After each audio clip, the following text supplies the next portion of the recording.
to meet you. How are you? Oh, sorry. I was just, I have the shoes behind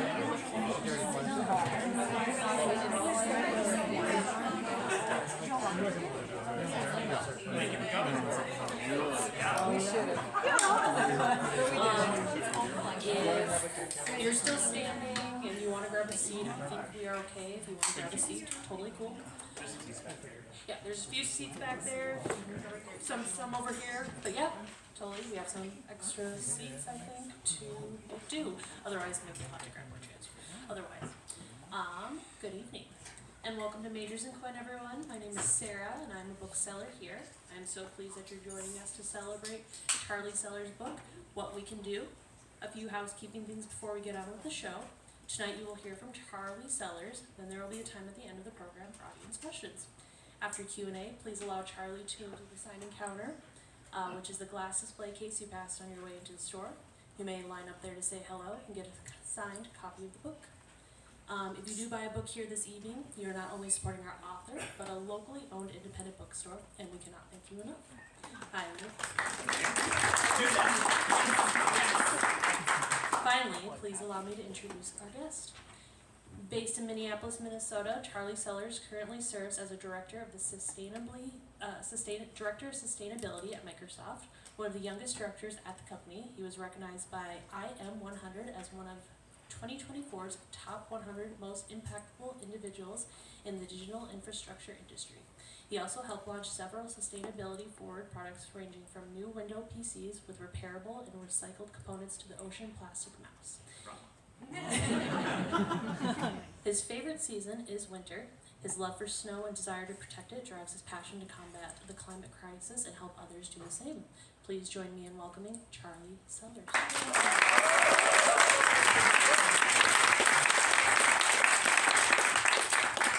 The corollary to that is I don't do too well in hot weather, so these last couple of days have been real rough for me. So that's really why I wrote the book. So I'm so humbled to see everybody here, and I want to give out some shout outs before I get into the whole spiel. There's a couple folks here who endorsed the book, who I'm so honored that are in attendance. We got Craig Shaver here in the front, an awesome man. We got Mike Martin in the back, another awesome man. Do we have anyone else that endorsed it here? I don't think so. But there's some really great people who have supported this along the way. I also want to give a shout out to my publisher, Wise Ink Media, who are here in the back, who actually made this book possible. So thank you guys. And I was going to take this time to give everyone a little bit of a rundown of how this book came to be in the first place, going from there into why I decided to write this book around climate optimism, why I think it actually is a good thing to be an optimist in today's environment, despite maybe the headlines pulling you in the other direction. And then I have been recommended by Majors and Quinn to do a little reading, so I will read a couple pages, which will be fun. And then I'll run through kind of really what the book is about, what it's trying to accomplish here, and end with some chance for y'all to ask as many questions as you want. There is LaCroix. If you didn't get LaCroix, go ahead. We got it for you. And I do want to stress here that one of the best things you can do after this is buy the book here. If you don't have a copy already, also don't steal a book on accident. You do have to buy it. And I'll say it at the end, I'll say it again, and also leave a review online if you don't mind, that'd be great. So, with all that being said, let me give you a bit of a rundown of how the book came to be. So I'm kind of lucky. I'm a lucky guy in so many ways. I just wrote an article online about how I grew up in a sustainability-forward household because my parents, started a sustainability-forward paper towel manufacturer. But I also, started my career not thinking I could be a sustainability guy per se.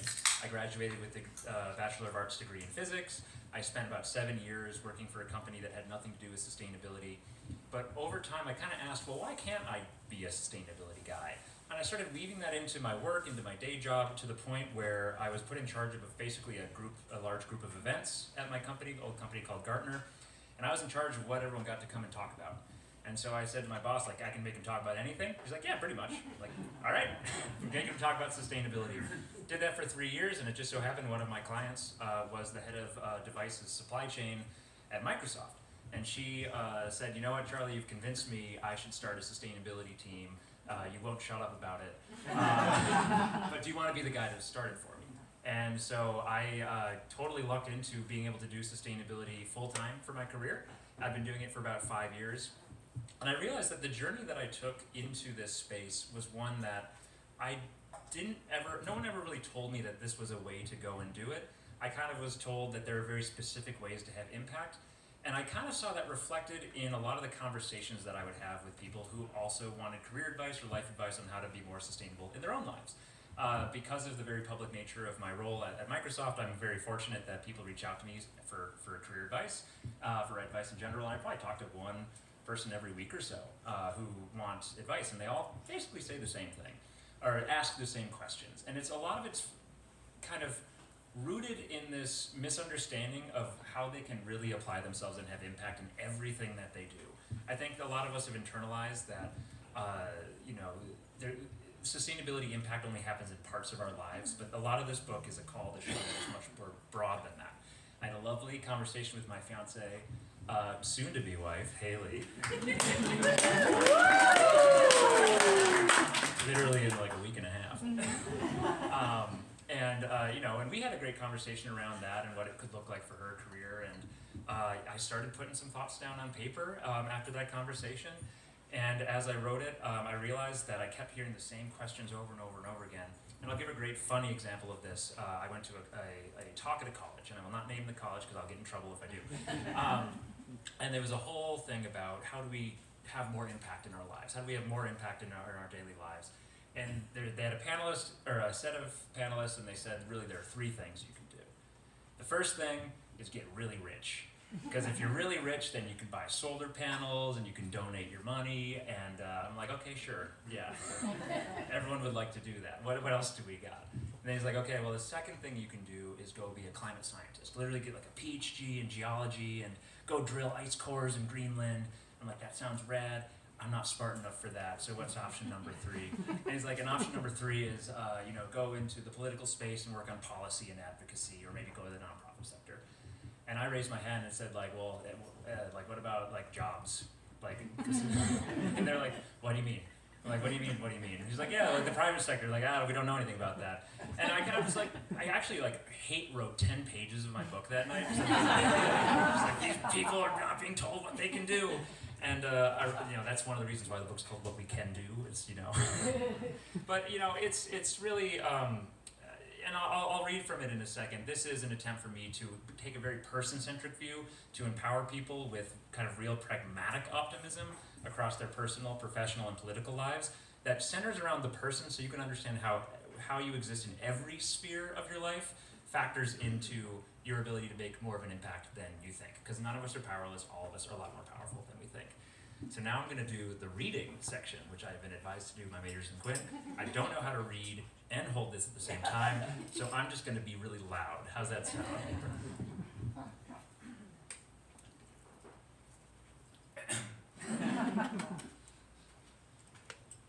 So I will read you the introduction, the framing of the book, and then go through a little bit the first section.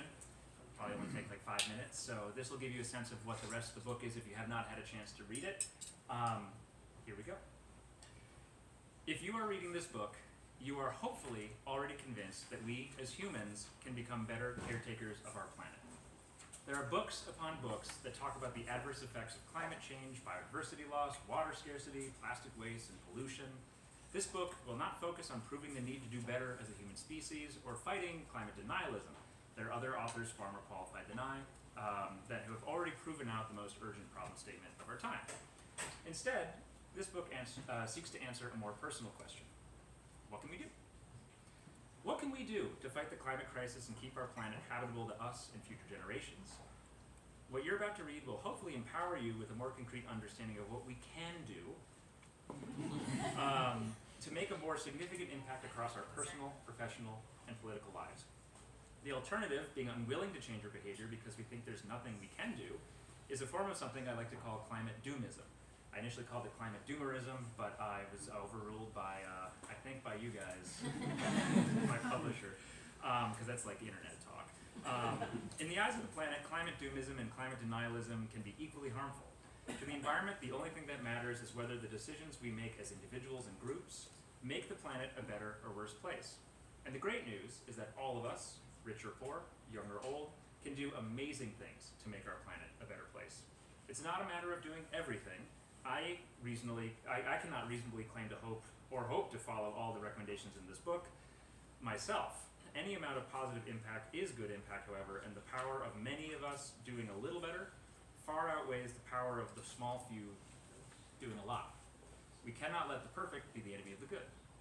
With this initial framing in mind, I hope for this book to inspire climate optimism for our potential to make meaningful change and to equip us with practical, data-driven methods to make a difference.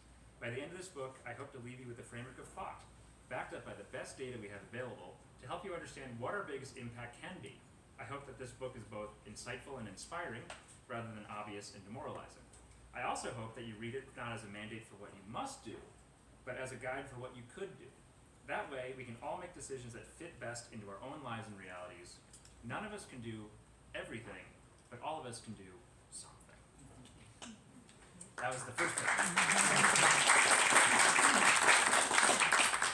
And you know what? I'm just going to leave it at the first page. I'll just give you guys that little teaser. I'll come back if there's extra time after, but since there's a very full audience, I'll want to leave more time for Q&A, I think, at the end. So, with all that, what is the broader case for climate optimism? Because it's, oh, thank you, Mom. My mom takes care of me to this day. So, what is the broader case for climate optimism? Because, you know, I think we're being fed, whether we like it or not, a lot of negative headlines about all the disasters happening across the world, all the things happening, you know, in certain cases in our federal government. And it's really hard to stay optimistic across all of that when we're just being fed this onslaught, this deluge of this news. And that doom and gloom, you know, some of it is warranted, certainly, but it doesn't really spur people into action in the way I think that we might hope. So, you know, doom and gloom can get some people excited, and it's one of the reasons that I got involved is I had the doom and gloom and I decided to like get active, but a lot of people, the doom and gloom kind of spurs them into inaction. It does the exact opposite. It leads people to believe, why should we do anything if nothing matters? And that is not the case, thankfully. And I'll give a fun little example of this from my time at Microsoft, and this will be one experience from 4 years ago, is this little guy here. Some of you might even own one. It's called the Ocean Plastic Mouse. Now, unfortunately, we don't make it anymore because we don't make mice anymore, but this is made out of, 20% of it is made out of plastic that was dredged out of the Great Pacific Garbage Patch. We literally just had a big old pile of garbage. We dumped it on a table, and we're like, this smells awful, this is gross. What can we do with this stuff? So I think, you know, this came to be very specifically because we started shifting away from the doom and the gloom and about minimizing our impact towards this more empowering and less sacrifice-focused notion of maximizing our footprint. And that's a concept I've also stolen from one of the endorsers of the book who wrote the Climate Optimist Handbook. Give it a shot if you want to read something after this one. Because a lot of people at my company started off by saying, hey, if we don't do sustainability, the world is going to end, the world's going to explode, we're all going to die. And that is maybe true in some regards, but it's not an exciting way to get people really like into your corner, you know, if they don't really believe what you're saying.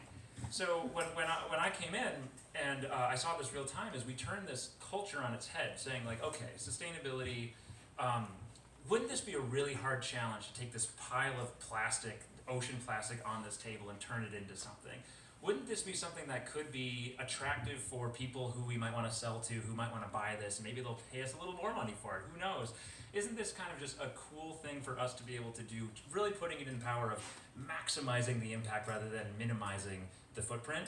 And it was such a fun thing to see folks galvanized to try to figure this thing out. Because initially we were starting with 100% 100% ocean plastic, and this thing degraded immediately because this is, you know, really, you can't do that. But even when we got to the 20%, you might, I don't know if you can see it in the back, but there's a bunch of little speckles in it. Mm-hmm. And this is one of those cool things as well, is those speckles, you can't get rid of them with really, really bad plastic. And so our design team said, well, why are we fighting this thing? Let's be creative, let's be innovative, let's lean into those beautiful imperfections. Let's lean into the speckles and make it more speckly so that it feels unique and everyone's got their own version of the speckles for their mouse. I loved that because this was such a fun way for the designers who had no background in sustainability to then all of a sudden feel this ownership of the cause in a way that led them to make an actual product. And we keep making more cool things down the line. But it was all about that shift of sustainability as this like horrifying mandate into sustainability as this irresistible opportunity. And so much of this book is about enabling the reader, at least I like to think it's about enabling the reader to think about how it can be this irresistible opportunity in our own lives, because it's being grounded by a series of pragmatic, data-driven frameworks so that we can understand the things that we do that actually matter versus the things that might matter or the things that we're not really sure and so we don't know and then we kind of just give up instead of doing stuff. So with all that said, I suppose I'll tell you what the book, how it's structured, and I realize I only have a couple up here. I'm going to start handing them out for the pass them around because you're going to notice things as I pass them around. And I'm going to talk to it a little bit later because the book itself was made sustainably too. It's not just what's in the book. So go ahead and pass them around and make sure I can get them back there because I owe those 2 copies to specific people. Well, I got a third one here. So the book is fundamentally set up in 3 key themes. There's 3 major parts: what we can do in our personal lives, at home, when we're in the car, when we're shopping. There's what we can do in our political life, our professional lives, literally what we do at work, what we do with our money and our investments and where we bank. And then there is our political lives, what we do in our communities, how we vote, and what we do with our nonprofits and our charitable giving. But across them, there are 3 key horizontal themes. And the first theme that pervades the entirety of the book is a simple one, which is the impact of the many exceeds the impact of the few. And more specifically, what that means is, I'll give an example, I use it in the book, is, we are all part of very large and broad groups of people beyond just ourselves.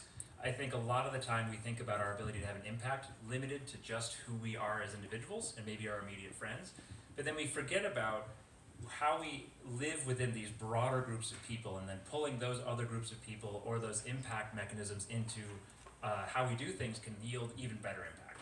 So if you are a shopper at a farmer's market, as an example, and you come and then you decide, hey, you know what? I am going to avoid using a plastic bag today for this head of cabbage, and I've saved 1 plastic bag from the environment. That is awesome. We should keep doing that.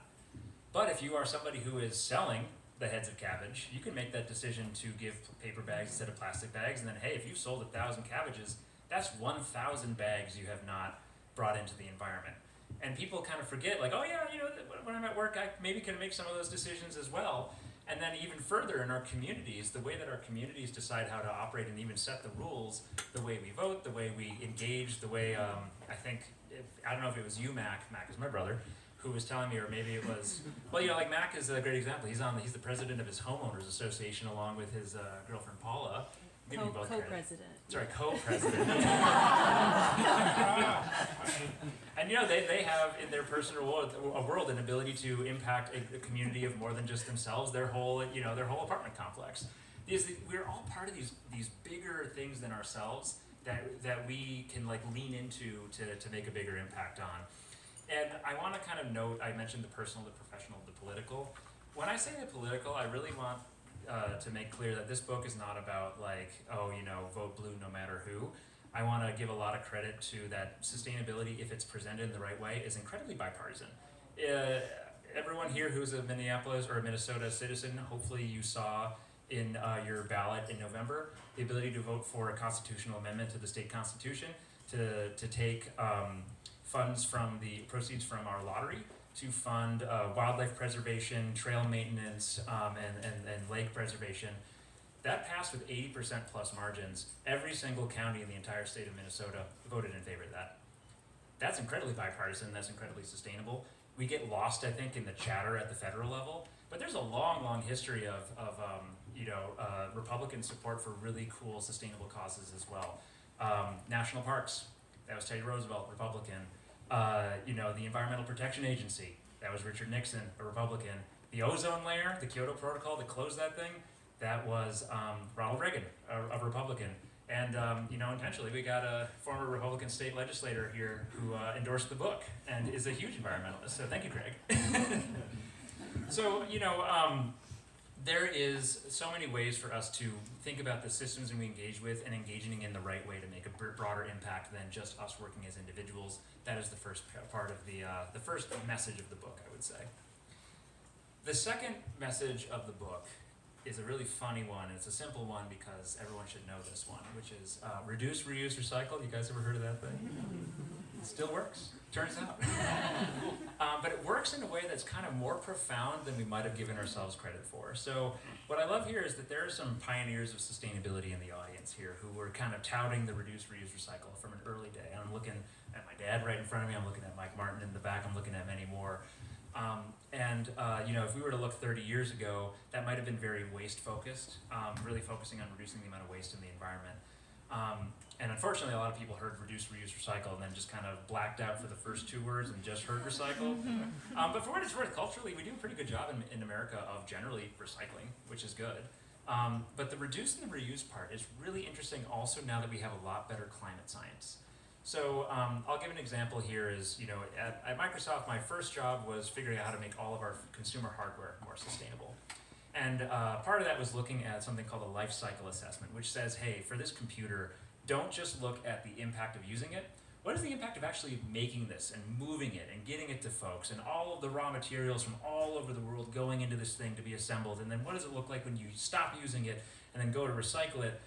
What is the whole life cycle impact of something like this? And what we learned is that if you were to guess, I would assume most people would be like, oh yeah, me using it is probably where all the energy comes from because plugging it in every day, I'm using it every day, so that's got to be a lot, right? That is, you would have to use your computer every day for a decade before the amount of energy you use using it is more than the energy it took to make it in the first place. Most things that we make follow a very similar trajectory and pathway to that. There's a lot of hidden impact that we don't see in the making and the moving of things that oftentimes far exceed the usage of it. And the things that break that trend are often the really big expensive things like houses and cars. But even a car, it takes 3 years of driving a car before you have emitted more from driving the car than from making it in the first place. For building a house, I think it's a decade if I remember the stats in my book correctly. So reduce, reuse, recycle becomes more interesting. Because if you look at that framework, and if I think about what we did as a company at Microsoft for our PCs, we said, okay, well, energy efficiency features on the PC are really important. Let's keep doing those. But what do we do to reduce the impact of making this thing in the first place?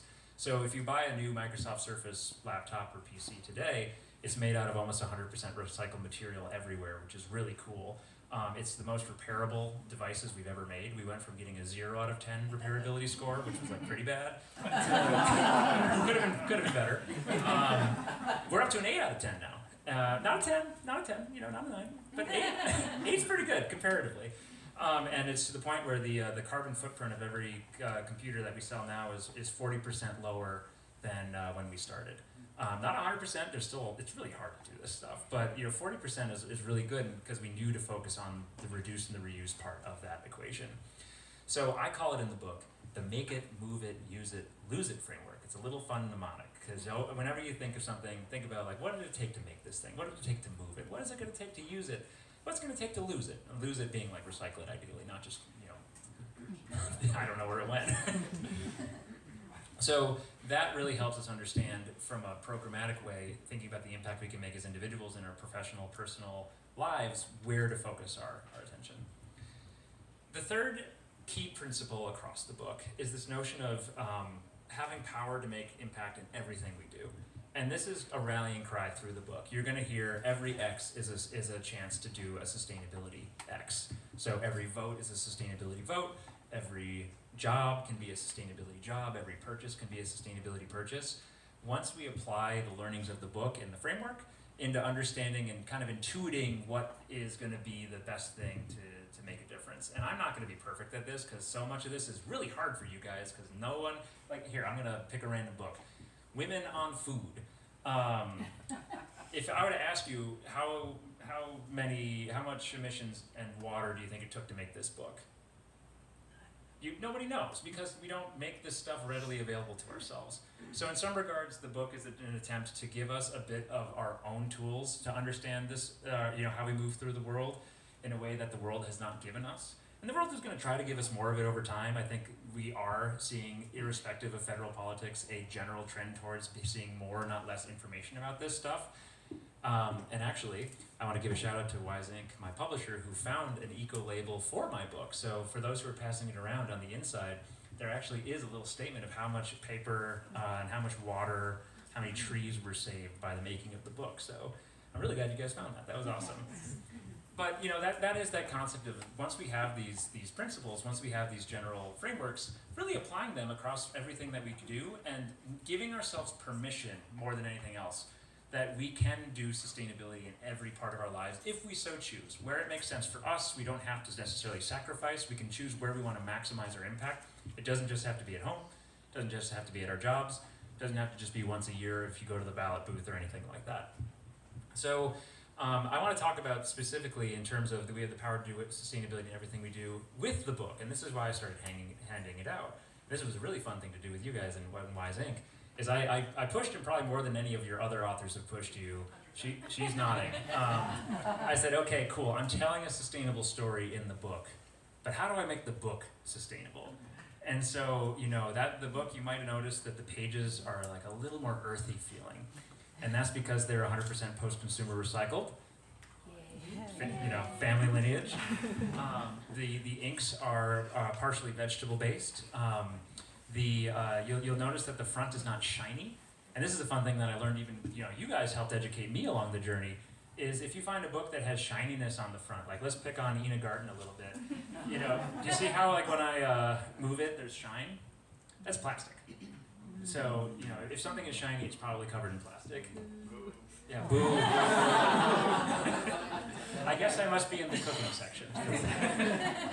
So that the book itself was supposed to be an expression of all these principles in the physical thing that you're doing. So if you are going to buy the physical book, it's the recycled paper, it's the vegetable inks, it's the avoiding the plastic. Even the margins are a little bit wider, which helps us not need as many pages in the first place. The binding is sewn thread rather than glued, which helps for longevity, so you can reuse it for longer and give it to other folks when you're done with it. But also, and this is a really interesting thing I didn't know about writing a book, because I've never done it before, the business side of books is very eye-opening. I did not know this. And one of the things I had to decide with my publisher was, do we want to do an exclusivity deal with Amazon? And so I said no. Boo, sure. I said no to that. And the reason I said no to that, even though it meant that I would make less money per sale, is because then that precludes me from selling into libraries. That it precludes me from selling into local bookstores. Places where you can actually more sustainably purchase the book itself and support your local community along the way. And then, actually, even on top of that, and I see my friend Scott far in the distance, I might be talking to you about that audiobook relatively soon. There are also potentially digital ways to enjoy the book. The ebook's already there, potentially the audiobook down the line, although I'm going to have to gear up my throat. It's like 8 straight hours of talking to do an audiobook. And that's just if you do it perfect in one take. It's like 20.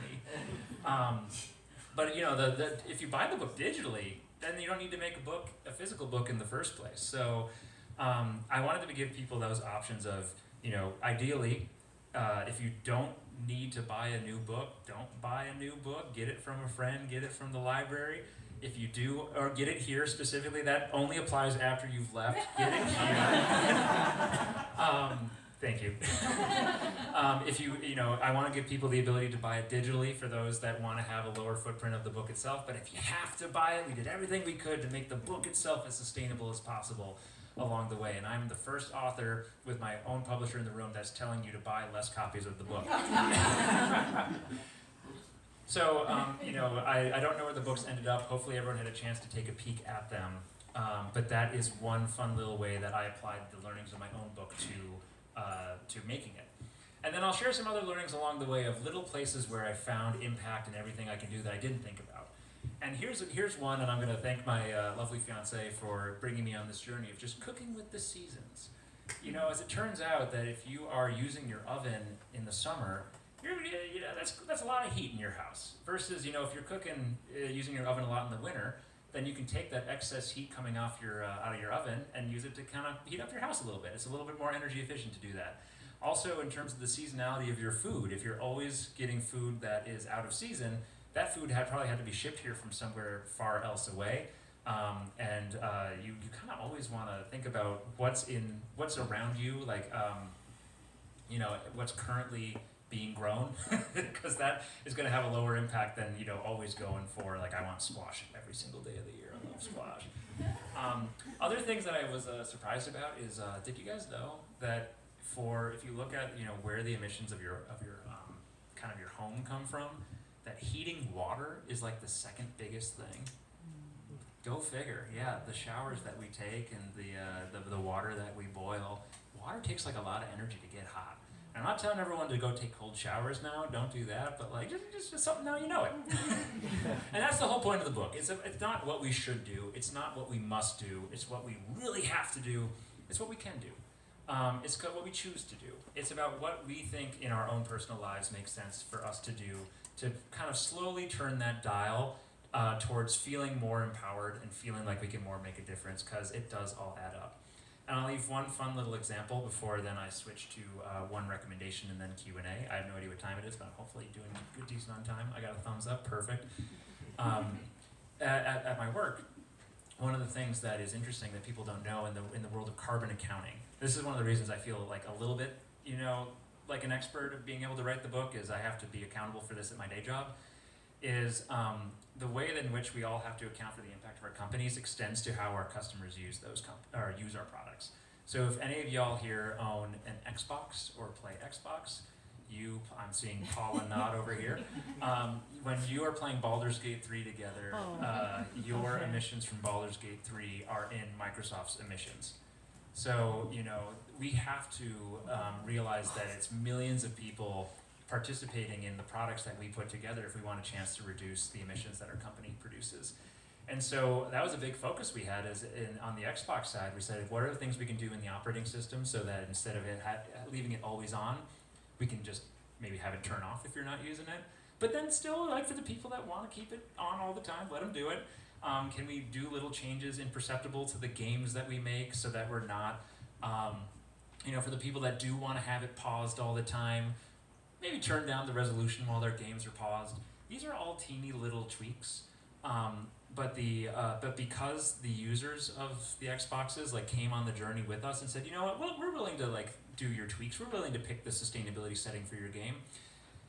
That saved us about 1 million tons of emissions, which is, I think, close to a one-on-one equivalent of 1 million acres of forest. That is the equivalent of that. And that only happens if people believe in their individual power to make a difference. At scale, in that little way for us, for people playing Xbox, if they didn't believe in it and they just said, I'm going to run this thing 24/7, they wouldn't have done it with us. And we wouldn't have been able to save the equivalent of 1 million acres of forest. So with all that, you might be wondering, hey Charlie, this is interesting. What's one very sustainable thing I can do right after this? Well, I'm going to give you two, as a matter of fact. You get a bargain. The first has already been mentioned, but buy the book here. Or if you don't buy it here, then go get it online. Or, secondly, selfishly, leave a good review online for the book. And I'll explain why. Is actually, I wrote a whole blog on this. Signposting people in positive reviews is 99% of the way anyone finds anything these days. So your favorite, organic cafe, your favorite sustainability book, if those aren't getting good ratings, they're not being found. If they're not getting found, they're not getting supported. If they're not getting supported, they die. So actually though, your ability to just leave good reviews for the things that you care about keeps them alive in really, really fun ways. And then for me, selfishly, I think you guys told me it's 50. Do I need 50 good reviews on Amazon? Means that people are more likely to find it on their own. And if they find it on their own, then maybe they apply those learnings to their own world, and then so on and so forth. And then I guess I sell more books. So with that, I have no idea what time it is or how long there is. Oh, I do. I've had a clock the entire time. And I was told I had to end at 7:40 for questions, and would you believe it? Wow. It is 7:40. All right. So with all that, I'll cede the floor. And I already have a question in the back. Emmett, what do you got? I'm glad you have already spoken so much about personal computing. Something I've been kind of going down a rabbit hole with Linux over the past several months, and I'm just curious, either from your perspective as an employee of Microsoft or just someone who wrote a book, like what are some of the innumerable ways, presumably, that like we can be incorporating the what can we do mindset into like what services we subscribe to, how we use our computers and charging our devices. And that's like they're so integrated into our lives, and I'm just really curious like what more you could share with us. Oh, I can share a lot. For those that couldn't hear that necessarily, the question was how can we be more sustainable in the way we use our personal computing? Like how we charge them, what kind of services we use. There's a whole section in the book on that. So definitely get into that, but I'll give you the high level one. I'm going to give you a fascinating thing and then a pragmatic thing. I'll start with the fascinating thing. The fascinating thing is when your computer is plugged in, even if it's a laptop, it's using more energy. Because the way in which energy was considered when laptops were being designed, was if it's plugged in, it's considered an abundant resource. So there's no incentive to actually make it use less energy. But when it's on battery power, when it's not plugged in, it's considered a scarce resource. So then all of the energy efficiency features start kicking in, and you probably could not tell any performance difference when you're plugged in versus when you're not. So thankfully, that is one thing that we found pretty early at Microsoft, and we said we should let that not happen anymore. And so that is one of those solutions, but that is one of the things where if you have something that is built to be on battery, it is hyper optimized to be as energy efficient as possible. If it's plugged in, then that's going to be one more where you have to look at kind of the tweaks you can make to how you use it. One other thing that's really interesting is that the size of the impact almost directly correlates to the size of the screen. So, if you want to watch a movie and you really like watching movies on your laptop, that's awesome, do that. The bigger the screen, the more the impact. But honestly, and this is something that's interesting, you have to also put it in context of what is your screen, what is your personal computing helping you do instead of something else. So, for example, it doesn't really matter how big your screen is if you're watching it at home, because the gas you would take to drive to a movie theater and back is like the equivalent of a month's worth of Netflix, just like on your phone. I forget the specific number, but it's in the book. So there's a lot of that. Otherwise, services, I'll talk very briefly about AI. I'm not allowed to talk about it too much as a representative of Microsoft, but I'll talk about you as a buddy. Don't use ChatGPT for dumb things. It's a really, really powerful model. That lets you do a lot, but if you're asking it to do 2 + 3, you don't need that. That's like taking a Hummer a block to go get groceries, rather than just taking your bike or walking. So there's more in there, but I'm sure I'm gonna bore your ears out if I go too far on this one. So I'll pause and say we'll talk more after. All right. So what else has anybody got? I got a hand up front. Let's go, Craig. Charlie, you got your job at Microsoft because you wouldn't stop. That's right. Where else have you had similar acolytes do similar things at big corporations where they weren't necessarily open at the start? Me specifically, or people I know? People you know? People I know. I think there's a lot of really cool examples of people, even just within my own company, who became these big sustainability leaders because they leaned into this opportunity that nobody told them that they couldn't, but nobody had decided that they could.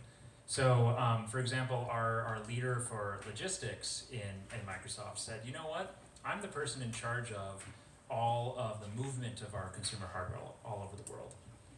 I wonder if I could overlay, how much fuel I'm using on top of that to see, if I can optimize that and reduce the amount of energy and the amount of fuel and emissions that I'm making.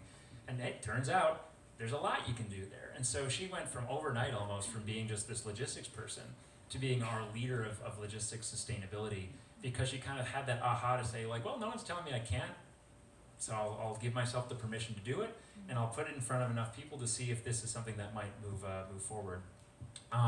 We saw this also with a lot of our video game developers for a game called Fortnite, which was, I kind of briefly mentioned it, which is just a bunch of folks being like, hey, I think we're wasting a lot of energy on our pause menu, because turns out there's a lot of people that play video games where they just pause it and then they never unpause it. They will then pause it, they'll leave, it'll be 24 hours, and then they'll come back, and the whole time they've just left it on the whole time. And so they said, well, what if we just play around with that? Like, no one's telling us we can't, so let's play around with it. Let's see what we get. There was like, a couple afternoons of work, and it was the equivalent. There are changes to turn down the power on the pause menu and some other stuff. It was the equivalent of 14 wind turbines of power that they took off of across all the people playing Fortnite, which is really cool. And my colleague at Microsoft was a Time 100 Person of the Year for this work, which is very cool. I helped too, but that's okay. So I can give a lot more examples, but time and time again, there's a really cool podcast that I participated in that's going to have my episode out, I think probably next week, talking about a lot of people in the restaurant space who are saying like, hey, I'm in charge of how much food we order. I'm in charge of what we do with the food that's not consumed. Like, why don't I just make some better decisions about not over ordering, and why don't I make some better decisions about for the food I don't eat or don't sell, donating it or finding some other means for it. And there's we all are empowered in our little ways that we kind of miss. Did you know that Coldplay has a sustainability report? Mike does, yeah. So Mike in the back endorsed the book. He has one of the pioneers of sustainability in the music industry, and that's another one of those places where, like, I don't know, someone just said at some point, like, hey, we probably are making an impact doing all these tours. Should we measure this? And go ahead, Mike. I have a question. First, I think this is a brilliant, hopeful, and timely book. Oh, Thank you. That is his quote on the front. I actually have a serious question. One of my great frustrations is the concept of externalities, where Yes. GAAP accounting does not require corporations to factor in the health of the impact on the health of people on the planet, right? So, why do you have a job? Why do I have a job? Funny timing, because we actually just had layoffs today, but I'm still here. This is just so interesting, and this is why the professional part of the personal, professional, political is so fascinating. Is the private sector has kind of realized that there's real value in doing this from like a purely capitalistic point of view. I think there is a lot of value for kind of the feel-goodedness nature of it, certainly. And you know this almost better than anybody, but oh man, there are so many interesting reasons to do this, and I'll name like 4. One is oftentimes just sustainability is reducing waste. Reducing waste is reducing cost. So you're actually helping the cost portion of your bottom line. In a lot of cases, like with this mouse, this was like one of our most pre-ordered mice of all time because it was cool. It's something that people might be willing to pay more for, or put their money where their mouth is, put their money where their value system is. In some cases, regulation forces you to do this, especially on the customer side. Like in America, it can feel like it's not as important sometimes, but like if you have international products, Europe cares quite a lot about this. China also cares quite a lot about this in ways that you might not expect. It's different depending on the jurisdiction, but like, oh man, we are talking very large amounts of money that we will not make as a company if we don't try to be more sustainable. Like when I was working in the devices section, if we didn't have recycled content in our devices, if our devices weren't sufficiently repairable, if they didn't have certain eco-labels, we just couldn't sell to the U.S. government. And turns out the U.S. government, at least back then, would give a lot of money to people to buy their things. So, and that's just one portion of it, not to mention talent retention, not to mention, employee motivation, because people generally want to work for companies they believe in. And if Microsoft gave up their sustainability goals, I would leave as well, so it's very much a talent play too. I mean, you know it almost better than I, though. What I miss? No, I mean, I think you hit all of them, really. I mean, it's keeping up with competition, right? In some ways, if some people are the work I did with Apple to try, okay, we looked at what Google was doing with so people want to, a lot of it is really looking at the big picture.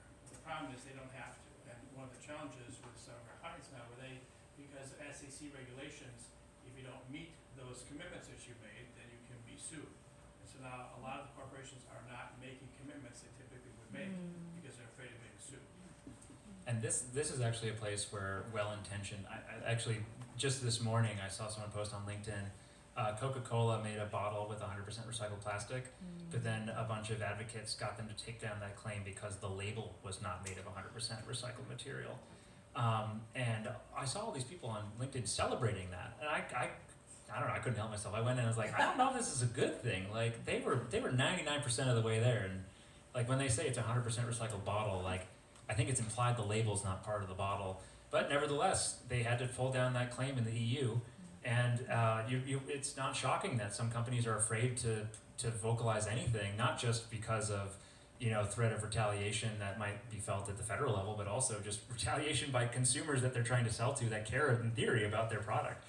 I mean, oh man, when this thing came out, this is literally the first product ever that's made out of this ocean plastic material.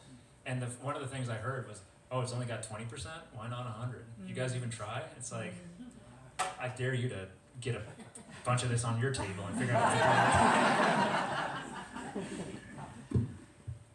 All right, we have still 10 more minutes, so what else we got? Anyone else? All right, Mo, go ahead. What was the most surprising part about writing a book? Oh, I'll tell you. So the thing that I did not expect is that writing is in some regards the easy part. And that's not because it was a very flawless experience with my publisher. That's not because of that, but it's the things that you don't know. I think I expected it would take me about a year or so to write, and then I would find a publisher immediately, and then they would make pretty images, and then it'd be out 6 months later. That's why it's coming out so close to my own wedding, is because I didn't plan this out effectively. But I think when you're writing a book, at that point you're still kind of writing it for yourself, and you're not really putting it to task quite yet. And so the hard part in many regards is obviously having the motivation to finish it.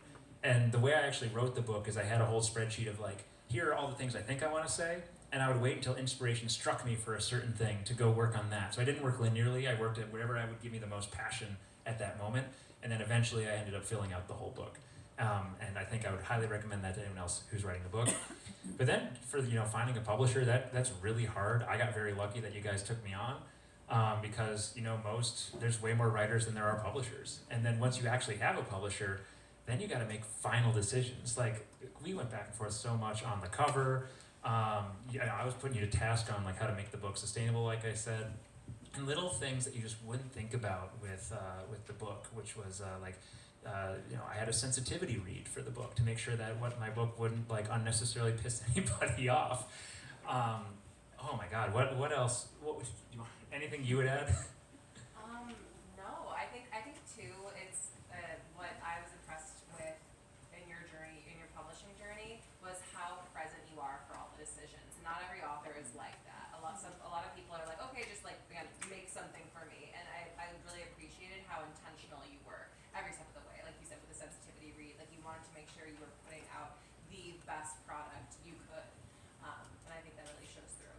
Thank you. Oh, I don't think. I did though find one typo in one footnote so whoever finds it, let me know. There are over 200 footnotes. Good luck. There's a lot of research that went into this thing. But yeah, I think that's what I would say. And then also, when the book is out is when the book begins. Is the third thing I've learned, which is, it's not done when it's out. That's when you actually have to go and tell people about it, sell it, there's a lot of, business side book stuff. Like I had to start my own LLC for all this. I have my own business bank account. I just had to invoice my dad like the other day. He did pay. He missed the deadline, but he did pay. So it's really interesting, and then just like what's your break-even point for how many sales? What's your margin that you're willing to take? All that sustainability stuff we put in the book. Some of it did reduce the margin, so it's like okay, well what's the most important here? Mission, like who do I sell through first, etc. It's really fascinating stuff. Yeah. All right, we got one in the back. Yeah. So obviously you work in tech, so that's kind of where you are coming from. But do you see that there being any other industries that are kind of like ripe for the application of the concepts that you've been talking about? I know you mentioned like the food industry, and my husband works in like food services, so I know some of the aspects of that. But where do you see the biggest opportunities? Yes. Well, I think that's what's so beautiful is that there's so many places where there's individual awakenings happening for the opportunity to do better. One space that has been really interesting these days has been the apparel industry. especially with fast fashion. But then that also goes to the furniture industry with fast furniture. And like to IKEA's credit, they do a lot, but they also invented a category that probably is not as good for the planet. You'd be surprised, like I'll give you another one that you wouldn't even think about, tobacco. The tobacco industry right now is actually going through a really interesting transformation to try to become more sustainable. Now granted, it's still selling tobacco, and so not everyone's going to be into that, but even places you wouldn't expect, like I'll say it, the oil and gas industry itself, some of our best people at Microsoft in our sustainability space are ex-ExxonMobil people. They have a sustainability team. We don't know about it, but they're also like, there's a lot of things that they can do. The product they're selling is inherently unsustainable, but the operations can be more sustainable. So, the answer to the question of what is ripe for disruption, it's kind of everything, but I'll say specific to your space, software sustainability is really ripe for some disruption because it's so hard to measure. Most people don't think about what it takes to power the software that they're making. And definitely look up the Green Software Foundation when you're done, because they're really trying to kind of make this official. Yeah, and sorry, making it less QA, more discussion. With the increased power of compute available, it's highly disincentivized people writing the software and producing the programs that run. Like now we have a computer that's got all the power, like compute power that you want. Who cares how efficient my program is to run? So you just kind of go bonkers with it. That is called Jevons paradox. It is the nightmare of any and all sustainability professionals. It is a tough nut to crack. Cause like I'll give a very personal example. Who here played Pokemon Gold and Silver? Yeah, okay. We got some hands here. Yeah, I'm looking at you, Mac. I got Pokemon Silver and I made Mac get Pokemon Gold so that we could trade Pokemon. But that game was optimized to a T where the premium, because compute was scarce, the premium had to go into making the most optimized possible game. But now, to your point, compute is so abundant that people don't have that same driver to do that, unless there's a specific driver, something like battery life. But this is one of the things where increased transparency and increased customer interest in this can help along the journey, but it is so nascent. I mean, like all these video game examples I gave, we came up with this stuff. Nobody has ever done that in our industry of like, well, how sustainable is my game? How sustainable is my code? And I gotta tell you, like efficiency is the lowest hanging fruit within a large company like mine to reduce our emissions, because it saves us money if we're more efficient. It's better customer experience because it runs better for them. And we have to build fewer data centers, but it's a total culture mindset shift. But yeah, go ahead, keep going. Sorry. I'll give you one more. Yeah. I'm just fascinated also because like you brought up like data centers there, and we're shifting a lot of infrastructure over to cloud-based infrastructure, which to the average like layman using the technology is kind of magic. It's up there, it's somewhere, it's whatever. But it's actually like a bunch of really hot servers in a room that's really toasty that is usually in a desert. For the folks that are not in the tech space, when she says hot servers, she doesn't mean like at a at a restaurant.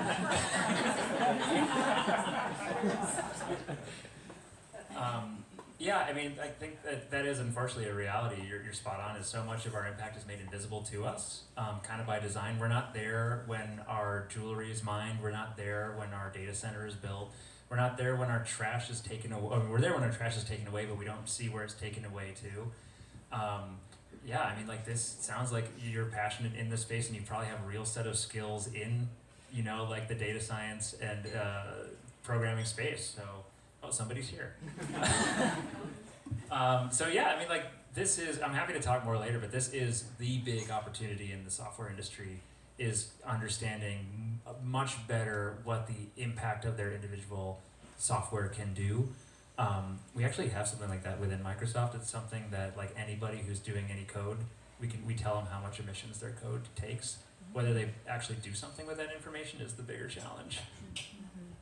Right, I think I've got one more question, unless that was the ding dong to get me out of here. So, all right, go for it. Okay, kind of a two-part question. So for context, like you brought up other industries, so I'm in the events industry. Great place for it. Recently went to a sustainability focused event for events planning people within the industry, and found out that we're like second to, I think, construction and waste production. So as someone who is responsible for taking care of other people and their goals and desires for an event and not having control over it. Like, what motivates you in this work is like one part. Like, what kind of keeps you going because it feels overwhelming and defeating in a lot of ways. And how do you instill that motivation both on an individual basis, but also on like more of a company-wide sort of basis? So I love that you asked that question because that's exactly the journey I had to go through at my old company, Gartner. Because when I took over my set of events, nobody cared. I mean, people cared a little bit, but like there wasn't any broad support of it. And I think it was in my world really about turning the sustainification of the events into something valuable to the people coming in a way that the people coming saw that as something that was exciting and differentiating for them. A lot of our customers really did care that not just they had a chance to go to an event that put on these more sustainable touches, but also talked about sustainability as part of the programming. Like I think Green Biz is one that I was down with Mike in, is a good example of that, where the actual event itself does a lot of really cool stuff on sustainability. And you should talk to, there's actually a wedding venue here called Pica that gives anybody a 10% discount to get married in their sustainability program. We're not doing that, but we looked at it.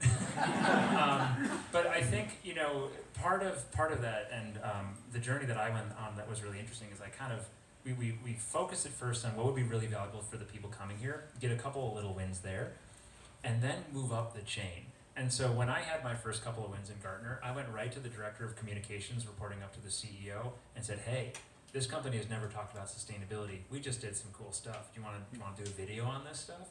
And to his credit, he's like, yeah, sure, let's do it.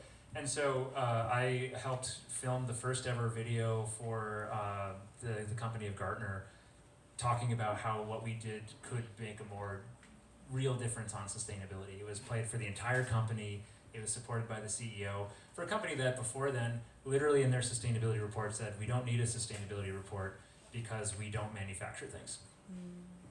So, you know, obviously every individual case is going to be different, but it's really like if you can get those quick wins and get people excited and see the value in it beyond just it's good to do, you can really ladder that into a lot more than you think.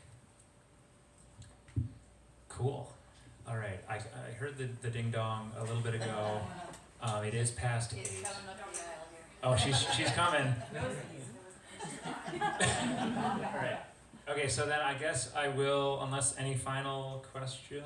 Just how do we go buy a book? Where do we do that? Oh yeah, let me just give this to you.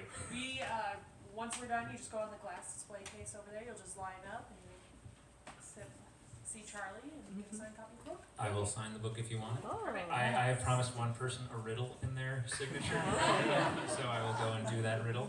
But yes, you know, please support Majors and Quinn. Thank you to Majors and Quinn for allowing us to be here.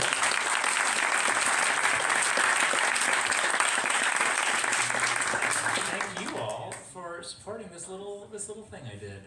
That's so nice of you guys. I'm so honored to be here in front of you all, to see you all here. I did not think we were going to sell out, and look at this. I feel bad for you guys who've been standing up for a while. I should probably get a picture of you guys, because this is kind of cool. All right, I'm going to take a picture. Also, like I'm sweating a ton, so like don't take pictures of me.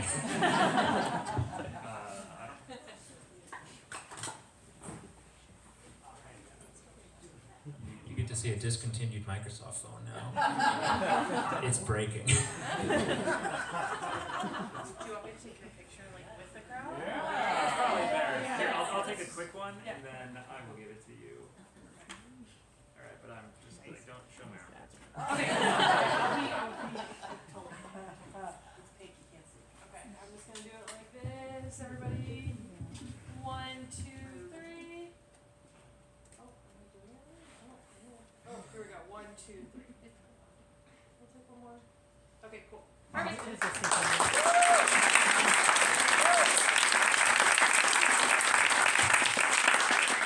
with that, drink some more LaCroix. I will see you guys at the signing booth. And thank you for supporting.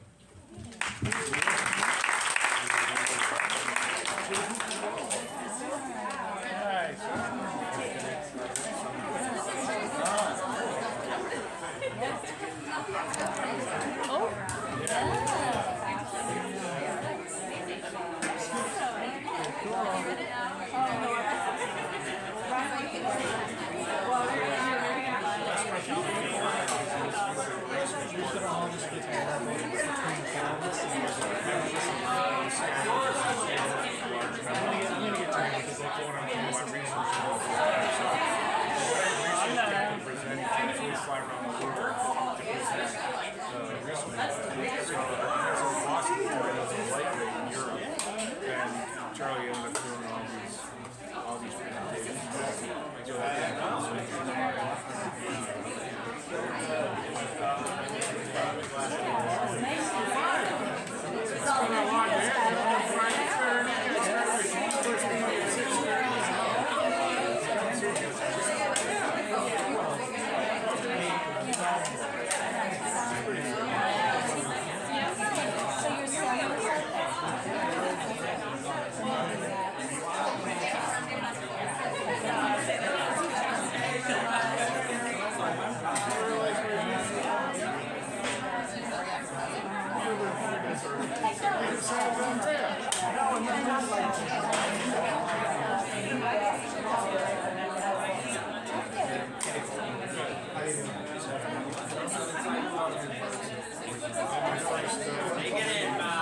This is my quarterly meeting, so I try to start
now